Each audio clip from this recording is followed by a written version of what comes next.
তোমার মা বাবার একটা সামর্থ্য হলো না যে তাদের বংশের একমাত্র নাতি, একমাত্র প্রদীপ, তাকে সোনার জিনিস দিয়ে মুখ দেখা। ছি, এত বড় দোকান থাকা সত্ত্বেও এইটুকুনি পয়সা তাদের হলো না। এতটা ভিখারি তোমার বাড়ির লোক? এতটা ভিখারি নাকি এতটা নিম্ন রুচি সম্পূর্ণ মানুষ? ছি, এই ধিক্কাটা না জানিয়ে পারলাম না। তাই তো তোমার বউ, তোমার তোমার মা বাবা আসার মানে মারিয়ার শ্বশুর শাশুড়ি কইতেছি, শ্বশুর শাশুড়ি আসার পর মারিয়ার মুখটা একদম কুচুমুচু ছিল, তাই বাচ্চাও দেয় নাই। ঠিক আছে, তাই তোমার মা বাবার করলে বাচ্চাও দেয় নাই। যেমন সোনার জিনিস আনে নাই তেমনি যাও, তোমার দেখতে লাগবো না। কিন্তু যে নাকি এত জিনিস নিয়ে আইছে, তোমাদের একজন সাবস্ক্রাইবার এত জিনিস নিয়ে আইছে, হ্যাঁ, ছেলে ঘুমায় থাকা সত্ত্বেও তারা উঠায় নিয়ে আসো, দেখাই তৈব। এটাই হচ্ছে কথা। আসলে এগুলো আমার কথা না, এগুলা একজন দাইমার কথা। জ্ঞানদাত্রী দাইমা, বুঝতে পারছো? ইন্টারন্যাশনাল দাইমা, যে নাকি পরবর্তীকালে মানে জ্ঞান তো দেয়ই, এবং লজিক, যেই লজিকের 108 লজিক দিয়েও ভিডিও করে নাকি। আবার দেখবে দুদিন পর তার ডাক্তারের কাছে যাইতে লাগবো না, ওই দাইমাই আইয়া সবার বাচ্চা পেদা করে দেবো। বুঝতে পারলা কি না? ও মুখের কথায়, এমনি গিয়া না, মুখের কথায় পেদা করে দেবো। যাই হোক, তো কিছুদিন ভিডিও দিইনি, ভিডিও কন্টিনিউ করার ইচ্ছা থাকে, কিন্তু কি বলতো, এই যে একই টপিক ঘষামিটা, এইটা নিয়ে আমি ভিডিও করতে ইচ্ছা করে না, কিন্তু কখনো কখনো মুখ চুলকায়। বুঝতে পারলা কি না? না বললে আর পারি না, তো তাই মাঝে মধ্যে কইতে চলে আসে আর কি। আর কালকে আমার মেয়ের বার্থডে ছিল 15ই আগস্ট। কত ভালো একটা দিনে আমার মেয়ে আমাদের পৃথিবীর মানে মুখ উজ্জ্বল করে, আমাদের ঘর আলো করে আমাদের লক্ষ্মী আমাদের কাছে এসেছিল। তো যাই হোক, মেয়ের কালকে বার্থডে ছিল, তো পুরোই দিন ব্যস্ত ছিলাম। তো চলো আজকে একটা ভিডিও করতে এসেছি। ভাবলাম এই টপিকটা নিয়ে না বললেই নয়, সবাই করে ফেলেছে, তো কী হচ্ছে, আমি না একটু পরেই করলাম। তো এবার বলি, মারিয়ার শ্বশুর শাশুড়ি দিছে রূপার জিনিস এবং নজর একটা বল দিছে। তো নজর কাঠি কয় ওটারে, ওইটা দাওয়াতে নাকি তাদের ভালোবাসা, তাদের নির্ম মানসিকতার সম্পূর্ণ রুচি সমস্ত কিছু প্রকাশ পাওয়া গেছে ওই জ্ঞানদাত্রীর কাছে। বুঝতে পারছো? তারা কেমন না সমস্ত কিছু প্রকাশ পাওয়া গেছে। বুঝতে পারলা কি না? ওই মানুষ হা করলে হাওড়া বলে না, অন্য কিছু বলে, ও সমস্ত কিছু বুঝা ফেলায়। হ্যাঁ, মারিয়ার মুখ কুচুমুচু ছিল না, মারিয়ার মুখ হাসি খুশি ছিল। মানে বললাম না, ওর মতন মহিলা বইয়েই থাকে যে কে কখন কোন ভিডিও ছাড়বে, ভালো একটা মুহূর্ত ছাড়বে, সেটা থেকে কীভাবে মানে নোংরাটা টাইম না, মানে ওর নিঃশ্বাস প্রশ্বাসের নোংরা, তো তাই সব কিছুতে ওই নোংরা জিনিসটাই ও টানে, টাইমটা নিয়ে আসা বলবে। বুঝতে পারছো? ওর আবার লজিক, সত্যি ওই লজিকে মানে 108টা জুতার বাড়ি ওরা মারে। তো এবার বলি যে আজকে যে নাকি এত বড় বড় জ্ঞান দেয় যে মারিয়ার শ্বশুর শাশুড়ি রূপো জিনিস দিছে। আচ্ছা তোমরা কও তো, ওর তো বাচ্চা নাই, না বাচ্চা নেই বলে সেটাকে আমি তাকে ছোট করছি না, বাচ্চা নাই থাকতে পারে, সবার যে বাচ্চা হবে তার কোনো মানে নেই। তো আজকে ওর তো বাচ্চা নেই, কিন্তু ওর দিদির না ওর বোনের, হ্যাঁ যাই হোক যেটাই হইবে, তো তার তো ঘরে একটা কন্যা সন্তানের জন্ম তার দিছিল। তো তারে দেখতে না হসপিটালে গেছে, না তারে দেখতে গেছে কতদিন পরে, অনেক দিন পরে কিন্তু তারা দেখতে গেছিল, দেখবে তোমরা তার ভিডিওতে। তো ওর কি টাইম হয় নাই যে ওইখানে গিয়ে তারা দেখে আসি? না, ওখানে গিয়ে দেখে আসলে তখন একটা গিফট দিতে হইব, বাড়িতে এসে দেখলে আবার একটা গিফট দিতে হইব, তখন তো সে ব্যস্ত লোকের পিন্ডি চটকাইতে, কারণ ওর তো কাজই ওইটা। ও ভাববে ওখানে গিয়ে টাকা খরচা না করে আমি 2টা মানুষের পিন্ডি চটকাই, সেখানে আমি 2টা উপার্জন করতে পারবো। হ্যাঁ, আবার ও আবার জ্ঞান দেয় অন্যরে। তো তার বইনের মেয়েরা দেখতে গেছে কতদিন পরে, তো হাতে কিন্তু কোনো সোনার জিনিস নিয়ে যায় নাই। ও তো পারতো অন্যদের, নিজের কোনো সন্তান নাই, তার একমাত্র বইনের মানে মেয়েরে আমি একটু একটা গলার সেন দিই, সোনার গলার দিই না। তাহলে ওর মানসিকতাটা কোথায়, কতটা নোংরা, কতটা মানে নিম্নরুচি সম্পূর্ণ মানসিকতা, এবার তোমরাই বোঝো। অন্নপ্রাশনে মানে একটা আংটি নিয়ে গেছিলো, তো অন্নপ্রাশনে আংটি নিয়ে গেছে, অন্নপ্রাশন হয়েছে কোন 6 মাস না 7 মাস না 5 মাসে হয়েছিল। তা এখনও কিন্তু মারিয়ার ছেলের অন্নপ্রাশন হয় নাই, জাস্ট মুখ দেখা ওইটা দিছে। হ্যাঁ, সবার কাছে যে সব সময় টাকা হইবে তার কোনো মানে নেই। আজকে তাদের দোকান আছে বলে যে তাদের লাখ লাখ টাকা ইনকাম, তার কোনো মানে নেই, কারণ ও বোঝে না। ও যেটা খালি দোকান নিয়ে বয়া থাকে, সেখানে যখন দেখে আর মশা মাছি ওরে না এই কন্ট্রোভার্সি করতে গেলে দুদিন মানে আগে তো কইতো আমাদের সঞ্জয় দাদা কইতো সঞ্জয় দা নাকি দোকান খুলে এসেই লোকের পিন্ডি চটকাতে বসে খালি দোকানে। তা ও এখন কোন সব বড় দোকানে পিন্ডি চটকায়, যখন মানুষ একটু গাতন গাইছে তাই মাঝে মধ্যে একটু ক্যামেরাটা বন্ধ করে বলে ওই কাস্টমার আইছে। ও সে যে কোন ধরনের কাস্টমার আসে ভগবান জানায়, আর মানে কী বলবো। তো যাই হোক, এখানে দাঁড়িয়ে আমি ওকে একটা কথা এই কথাটাই বলবো যে দোকান থাকলেই তার যে লাখ লাখ টাকা হবে তার কোনো মানে নেই। আজকে তাদের মানে ভালো অবস্থা নাই থাকতে পারে, কিন্তু এখনও কিন্তু মারিয়ার ছেলের কিন্তু অন্নপ্রাশন হয়নি। হতেই পারে তাদের নাতি নাতিকে অন্নপ্রাশনে তারা ভালো জিনিস দেবে, এই মুহূর্তে মুখ দেখেই ভালো জিনিস দিতে হবে তার কোনো মানে নেই। আর তার জন্যে যে দিদা দাদুর ভালোবাসা কমতি হয়ে যাবে তার কোনো মানে নেই।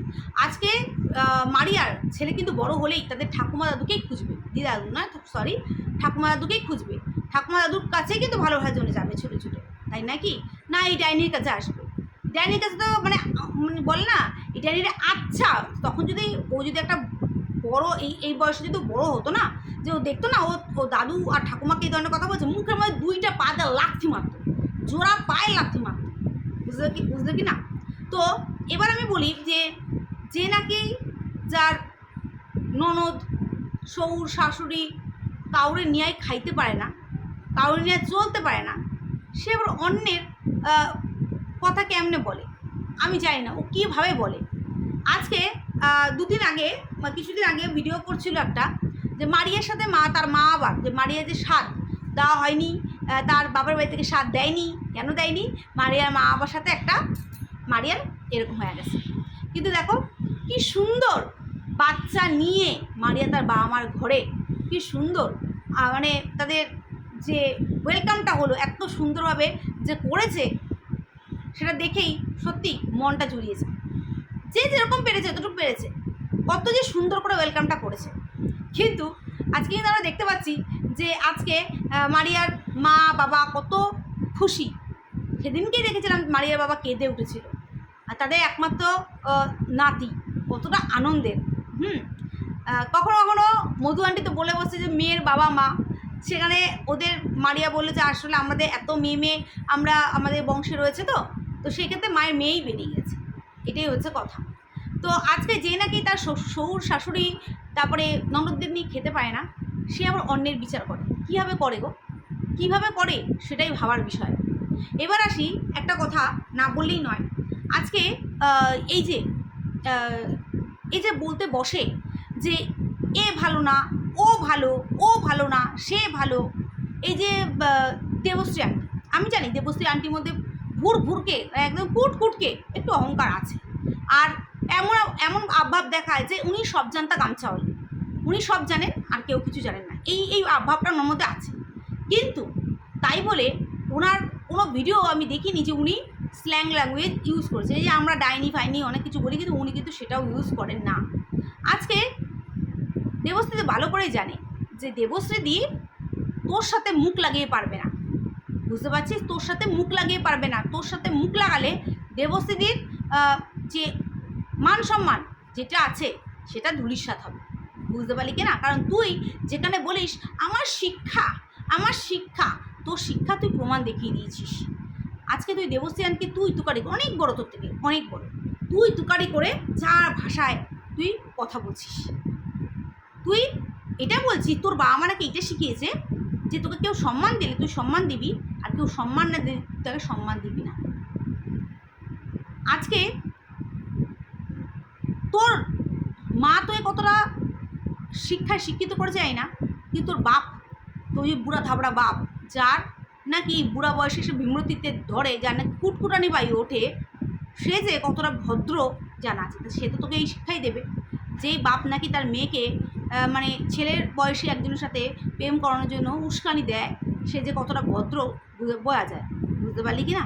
আর তোর মা 10 মাস 10 দিন গর্ভে যে ধরেছে না, তোর মতোটা পা পিকে ধরেছে, তোর মা ভালো করে বুঝতে পেরেছে। কারণ যেই সন্তান তার মাকে মা চুবে বলতে পারে, সে যে অন্য কাউকে বলতে পারবে না তার কোনো মানেই নেই, তুই তাদেরকে বলতেই পারিস, নির্দ্বিধায় বলতে পারিস। এবার মেন কথা আছে, তোর সাথে দেবশ্রী পারবে না, তাই সে কিছু বলে না। আর তুই যে বলিস না একলা চলো রে, আমি একলাই চলতে ভালোবাসি। আসলে ভক্তরা, একটা গল্প নিশ্চয়ই তোমরা পড়েছো, আঙুর ফল টক, পড়েছে সেই অবস্থা। এখনও বুঝতে পারছে যে আমার সাথে পাশে আর কেউ থাকবে না, কারণ আমি যেই ধরনের মেয়ে ছেলে, যে আমার পাশে যে থাকবে তার পুরোপুরি তারা আমি ধ্বংস করে দেবো, পুরোপুরি তার মান সম্মান ধ্বংস করে দেবো। মানে তাকে কি ধ্বংস করতে পারবে? তার মান সম্মান কিছু রাখবে না। তো ওর সাথে সাথে যা যারা মিশেছে, সব থেকে বেসিক্যালি ওদের যে একটা গ্রুপ ছিল, অনেস্ট্রি গ্রুপ, সে অনেস্ট্রি গ্রুপে এমন এমন কথা হতো, এমন এমন ল্যাঙ্গুয়েজে কথা হতো, সেগুলো তো মানে আমাদের সামনে চলেই এসেছে। এবং সেই গ্রুপেরই আমাকে বলা হয়েছিল যে এই ডাইনির সাথে আমাকে কথা বলানোর জন্য। কিন্তু বিশ্বাস করো, ওর মতো নোংরা মেয়ে ছেলেকে আমি এক কথায় বলেছি, একদম ফারদার বলেছি দুবার আর কোনোদিন বলবি না। ওর মতন ডাইনি মেয়ে ছেলের কথা, ওর ছায়াটা দেখাও আমার পক্ষে পাপ। ওর সাথে যারা মিশেছে, যাদের মানে মাথায় ও ছায়াটা লেগেছে, তাদের মাথায় অভিশাপ হয়ে নেমেছে ও। আজকে একটা সময় ভাবো, যারা ওর সাপোর্টে ভিডিও করতো তারাও প্রত্যেকে সরে গেছে। কেন সরে গেছে? ওর দোষে। ও কারোর হতে পারে না, যে নাকি যার শ্বশুরবাড়ির হতে পারে না, যে নাকি মানে তার মায়েরই হতে পারে না, তার সে আর কার হবে? যে নাকি তার মাকে খামা চুবে বলে আর বুড়োধারী বাপটাকে বিয়ে করানোর কথা বলে, সে যে কার হতে পারবে সেটা একবার ভাবো। যে নাকি তার স্বামীরই হতে পারেনি, যে নাকি তার স্বামীরই হতে পারেনি।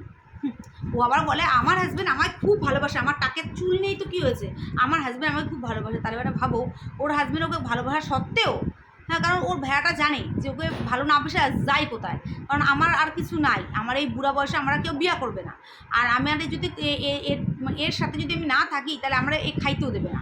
আর তার প্রমাণ তোমরা পেয়েছো যে এই ভেড়াটারের শিকায় পড়ায় যে নিয়ে আসে ক্যামেরার সামনে, সেই ভয়েসও তোমরা গ্রুপে যেই ভয়েস দিয়েছিল, একটা ভয়েস যে যতই শেখাই এটা শিখিয়ে পারি না, এরকম একটা ভয়েস নিশ্চয়ই তোমরা অনেকে শুনেছো। না শুনলে সঞ্জয় হার্ট চ্যানেলে চলে যাও, সবাই পেয়ে যাবে। হ্যাঁ, ওর সত্যগুলো সেখানেই বেরিয়ে আসছে। তো এখন একটা কথা বলি, যে ও বলছে ও এখন অনেক কিছু সত্যতা মারাবে, বুঝতে পারছো কি না? তো ও বলছে যে আমি আর কোনোদিনও ভয়েস রিভিল কারোর করবো না, বলেন মুখ দিয়ে না অন্য দিক দিয়ে কথা বলে, ও নিজেই যায় না।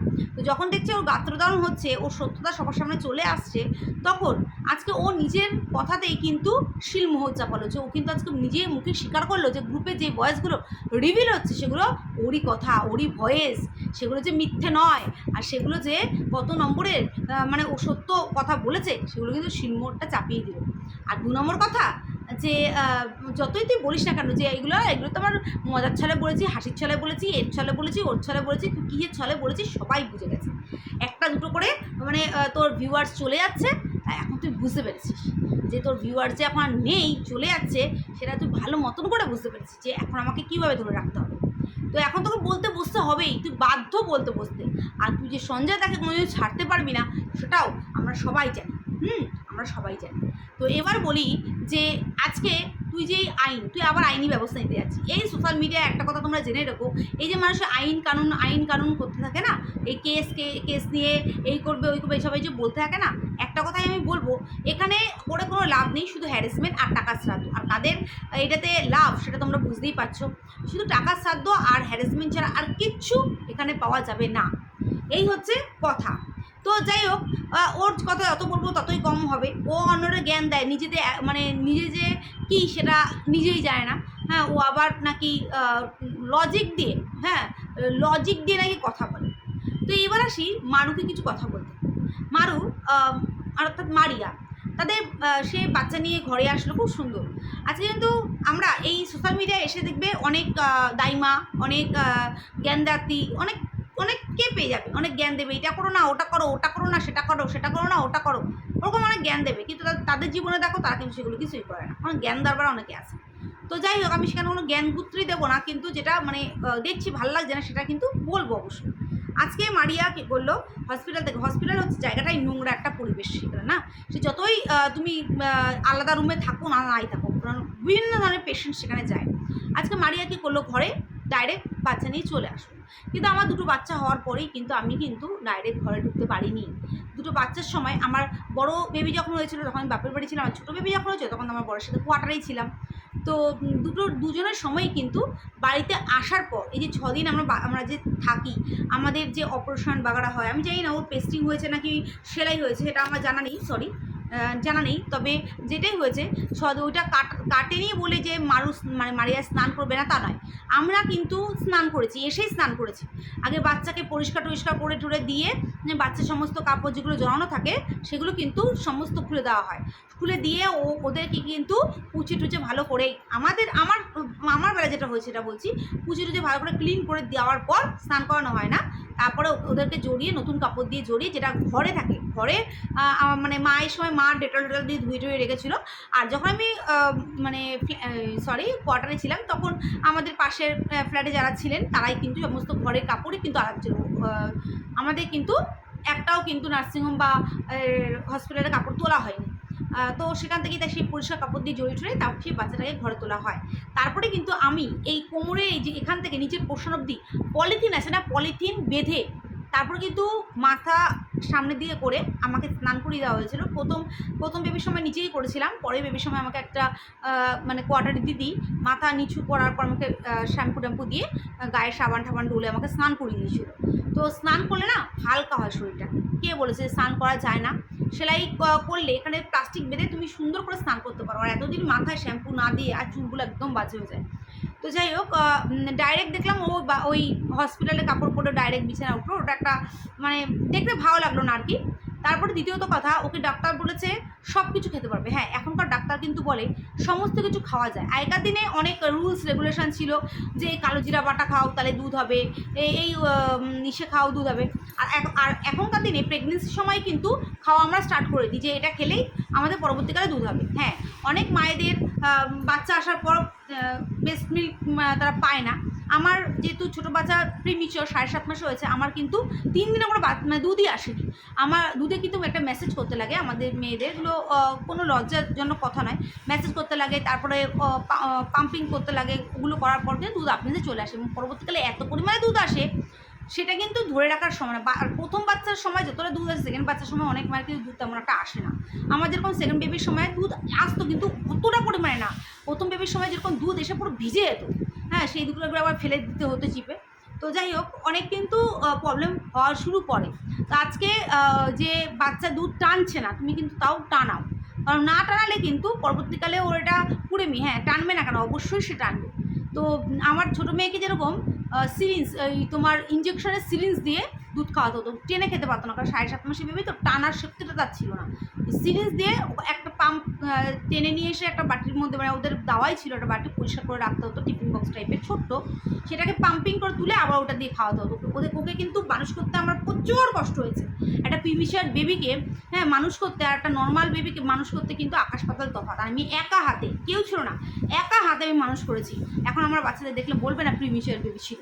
তো যাই হোক, সেখানে দাঁড়িয়ে তোমাকে ডাক্তার বলেছে তুমি সব ধরনের জিনিস খেতে পারবে, কিন্তু তাই বলে এটা নয় তুমি তেলে ভাজা জিনিস। আজকে যেটা মধু আন্টি দেখলাম যে হ্যাঁ পাউরুটি, মধু আন্টি কিন্তু পরিষ্কারই বললো যে প্রত্যেক দিন কিন্তু একই খাবার দেবে না। হ্যাঁ, পাউরুটি ভালোবাসা না, আমাদের কিন্তু হসপিটালেও কিন্তু পাউরুটি, দুধ এসব খেতে দেয়, কলা, ডিম সিদ্ধ, যখন আমরা নার্সিংহোমে ছিলাম তখন কিন্তু খেতে দেয় না যে তা না, কিন্তু অল্টারনেট রেগুলার আমাদের কিন্তু খাবার চেঞ্জ করতে থাকে। মধু আন্টিও কিন্তু বলে যে একদিন কিন্তু এক রকমের খাবার দেবো, কোনোদিন ভালো গরম ভাতের সাথে কিন্তু জ্যান্ত মাছও দেবো, সেটাও কিন্তু বলেছে। কিন্তু এই কি বলবো, এই যে জ্ঞানদাত্রী আমাদের এই যে একটা ডাকিনি বসে আছে, সে তো তার মতন করে বলবেই, সে তো আর খুব লজিক দিয়ে কথা বলে কি না। তো যাই হোক, মধু আন্টি কিন্তু বলেই দিল হ্যাঁ ভালো বাঁচতেই পারি, ভালো খাবার আমরা একটা খাবার যে ভালো পারবো তার কারণ নাই। আর এখন ওর খিদে পাবে বেশি, যেহেতু ওর ব্রেস্ট ফিডিং করবে বা বেবি, ওর কিন্তু প্রচণ্ড পরিমাণে খিদে পাবে। যেখানে আমরা একজনের খাবার খেতাম সেখানে আমরা দুজনের খাবার খাবো, কারণ দুজন কিন্তু মা এবং সন্তান কিন্তু যেহেতু খাচ্ছে দুধ, একবার দুবার টানলেই কিন্তু মায়ের খিদে পাবে। এই সময় ঘন ঘন সে খাবে।